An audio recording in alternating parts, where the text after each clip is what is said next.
मेरी बात बहुत गौर से सुनो। जब सर से दुपट्टा उतरने लगे ना तो ये बात याद रखना। जब जी चाहे ना दुनिया के फैशन में डूबने का, तब ये बात याद रखना। सुहाबी हुजूर आके हुजूर के कदमों में बैठे, नाम है दाहिया कल्बी। कहते हैं या रसूल अल्लाह, अभी ईमान नहीं लाए। कहते हैं बड़ा गुनाह किया मैंने जिंदगी में, क्या मैं बख्शा जाऊंगा? तो हुजूर ने फरमाया दाहिया तौबा कर ले, बख्शवाना मेरा काम है। हजरत दाहिया कल्बी ने अपने कुफ्र से तौबा की और इस्लाम के दामन में आए। जैसी दामन में आए ना, फिर हिचकी भर के रोने लगे। बहुत गौर से बात सुनिए जी, हिचकी भर के रोने लगे। हुजूर ने फरमाया दाहिया अब क्या हुआ? कहते हुजूर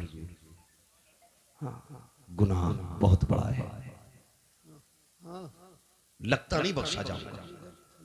जिब्रील आ गया, महबूब दाहिया कल्बी से कह दो अगर इसने तौबा कर ली ना तो अल्लाह पिछले सारे माफ कर देगा। तो हुजूर फरमाने लगे दाहिया, अल्लाह कहता है जिसने पिछले से तौबा कर ली मैं आइंदा उसको नहीं दिखाऊंगा। कहते हुजूर गुनाह ही बहुत बड़ा है। हुजूर ने फरमाया बताओ क्या गुनाह? कहते हुजूर मैंने ना अपने कबीले की 70 बच्चियों को जिंदा दरगोर किया था। कितनी? 70। जोर से कितनी? यहीं रुक के एक बात कहूं, पहले जिंदा दफन किया जाता था पैदा होने के बाद। पहले बेटियां पैदा होने के बाद मारी जाती थी, आज बेटियां पैदा होने से पहले मार दी जाती है। गलत नहीं कह रहा, जो डॉक्टर हैं वो मेरी बात की तस्दीक करेंगे। सिर्फ इस खतरे से बेटियों को मां के शिकम में मरवा दिया जाता है कि इसका जहेज देना पड़ेगा, इसकी शादी करनी पड़ेगी। हाँ, कई डॉक्टरों की रिपोर्टें मेरे पास हैं और कई सारे डॉक्टर्स मेरे राब्ते में रहते हैं जी। लोग जाके कहते हैं जो चाहे कीमत ले लो, कत्ल करो इसको, हमें बेटी नहीं चाहिए। मैं सिर्फ इतना पूछना चाहता हूं, जो मां के शिकम में पल रही है इसका कसूर क्या है? यही कि ये एक बेटी है, इसकी इतनी गलती है कि ये बेटा ना बन सकी। तुम अपने रब की तखलीक से लड़ रहे हो और उसके फैसलों से टकराना तुम्हें बर्बादी से नहीं बचा सकता कोई जी। कुरान ये कहता अल्लाह जिसे चाहे बेटी दे, जिसे चाहे बेटा दे और जिसे ना चाहे उसे कुछ ना दे। बेटी ये तुम मरवा रहे हो, क्या तुमने बेऔलाद वालों को दीवारों में सर मारते नहीं देखा? किस मजार पे नहीं गए अल्लाह एक औलाद दे दे, बेटा ना सही बेटी दे दे। भीख मांगते देखा है मैंने लोगों को, जब उन्हें देखता हूं तो हैरत होती है। मैंने के एक ये है जिन्हें कुछ नहीं मिला तो तड़प रहे हैं, एक वो है जो बेटियों को माँ के शिकम में मार देते हैं। तुझे क्या लगता है जिस बेटी को तूने माँ के शिकम में मारा उसको कोई नहीं जानता था? कई बार तो ऐसा हुआ जब बच्चियां माँ के शिकम में बड़ी हो जाती हैं, दवाओं से नहीं मारी जा सकती, उनको काट काट के जिस्म से निकाला जाता है। वो बता तो सही, तेरे पैर में कांटा लग जाए तेरी आंख निकल जाती है, नाखून काटते वक्त ब्लेड लग जाए तेरी चीख निकल जाती है, पैर में शीशा लग जाए लंगड़ा के चलता है, इतने से जख्म से तेरे होश उड़ जाते हैं। बता तो सही, जिस बेटी की माँ के शिकम के अंदर पैर काटे जाते होंगे उस बेटी पे क्या गुजरती होगी? जिसके आज़ा के टुकड़े किए जाते होंगे उस पे क्या गुजरती होगी? और यार तेरे पास जबान है, तू चीख के कहता है, ठोकर लगे तो कहता हाय माँ, कांटा लगे तो कहता हाय माँ, दर्द हो तो कहता है हाय माँ। बता तो सकी, वो बेटी जो शिकम के अंदर है जिसको काटा जा रहा है वो किसे पुकारेगी, किसको आवाज देगी? तो याद रख, उसे कोई सुने ना सुने लेकिन खुदा की कुदरत सुन रही है, खुदा की रहमत देख रही है। अगर तेरी वजह से कोई बेटी पेट में मारी गई, अल्लाह उस वक्त तक जन्नत नहीं देगा जब तक उसकी एक एक आंख की कीमत ना ले लेगा। और याद रख, मैं इसलिए कहता हूँ आज ले उनकी पना, आज मदद मांग उनसे, कल न मानेंगे कयामत में आकर मानेंगे। सुभान अल्लाह, सुभान अल्लाह, सुभान अल्लाह। बहुत खूब हजरत, वाह वाह वाह।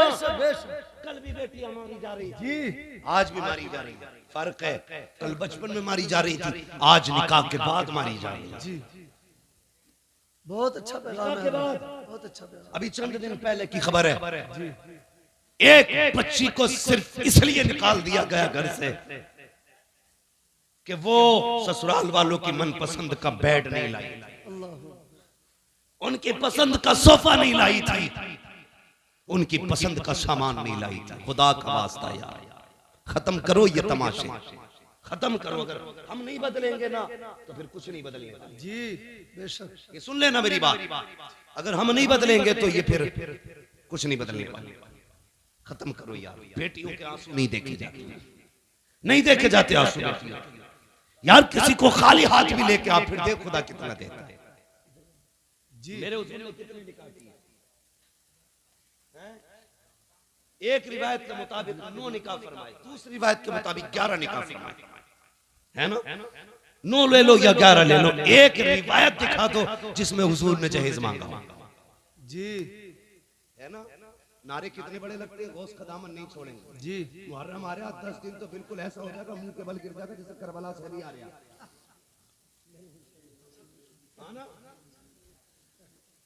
10 दिन, एक तो ये कह रहा ढोलक बजा रहा मस्जिद के आ गई, उससे कहे नमाज का टाइम हो गया, तो कह रहा इतने 10 दिन मस्जिद कहीं और ले जाओ, ये ढोलक यही बजेगी। ये है हमारी हकीकत भाई, सच है हम उनके नाम पे जिंदा हैं। ये भी सच है कि उन्हीं के नाम पे बख्शे जाए, लेकिन इतनी सच्चाई और बना, जो किरदार उनका था वो किरदार अपना बनना है ना। आपके गांव में तकरीबन 3000 वोट है, मुस्लिम वोट लगभग, आबादी काफी होगी। ये वोट कम होते हैं, आबादियां ज्यादा होती हैं। बड़ा मजा आता है, हमें आपस में वोट भी कटवाते रहते हैं, आपस में ही काटते रहते हैं, अपने लोगों को लिस्ट से बाहर करते रहते हैं। कल एनआरसी होगा, फिर क्या होगा? ये सितम न करो किसी पे, हाँ बेईमानी करने के लिए किसी का नाम न कटवाओ।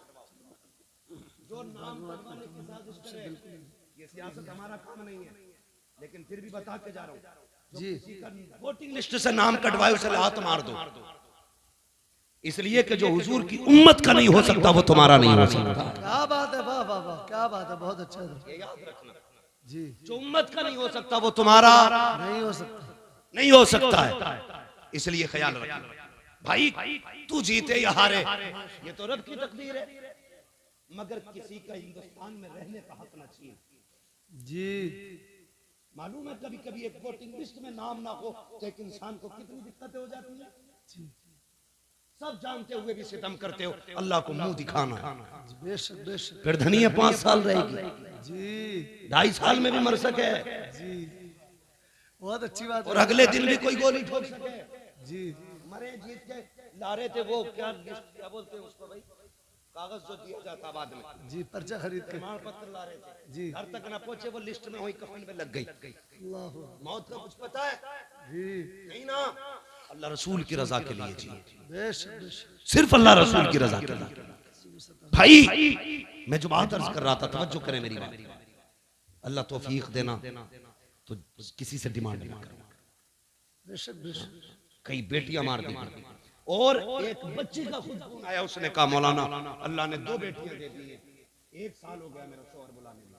अल्लाह अकबर, कहती मेरे बाप ने मुश्किल से रुखसत किया था मुझे, मुश्किल से रुखसत किया था। वो कहती है लेकिन मैं 1 साल हो गया बाप के घर। कहती मेरा बाप मुझसे ये तो नहीं कह सकता निकल मेरे घर से, क्योंकि उसकी बेटी हूं, लेकिन मुझे ही पता मेरा बाप कितनी मुश्किल से गुजारेगा। मैंने कहा बात क्या? उसने कहा तावीज़ कर दें आपके, मेरा शौहर लेने आ जाए। मैंने कहा वजह क्या? उसने कहा खुदा ने 2 बेटियां दी। इस बात पे सास नाराज हो गई कि तेरे पेट में बेटियां बेटियां, बेटा क्यों नहीं है? इस बुनियाद पे मेरा शोहर मुझे बुलाने नहीं आया। ए मेरी बेटी, मेरी बहन, आज तू सास है, कल किसी की बेटी भी थी। अपना कल्ब देख लिया कर, किसी की बेटी पे सितम न कर। आज तू किसी की बेटी पे सितम करेगी, कल तेरी बेटी को बचाने वाला कोई नहीं होगा। याद रखिएगा, हर बंदा चाहता है मेरी बेटी शहजादियों की तरह जिंदगी गुजारे, मेरी घर की बहू नौकरानी की तरह जिंदगी गुजारे। याद रखिएगा, अगर तुम चाहते हो कि तुम्हारी बेटी के नसीब अच्छे हो तो जिम्मेदारी तुम्हारी बनती है तुम दूसरे की बेटी को इज्जत दो, अल्लाह तुम्हारी बेटी को इज्जतों के ताज अता फरमा दे। बेशक बेशक हम नहीं करते ये, हम या रसूल अल्लाह, या रसूल अल्लाह, जिंदाबाद जिंदाबाद। हजरत दाहिया कल भी है, आके बैठ गए।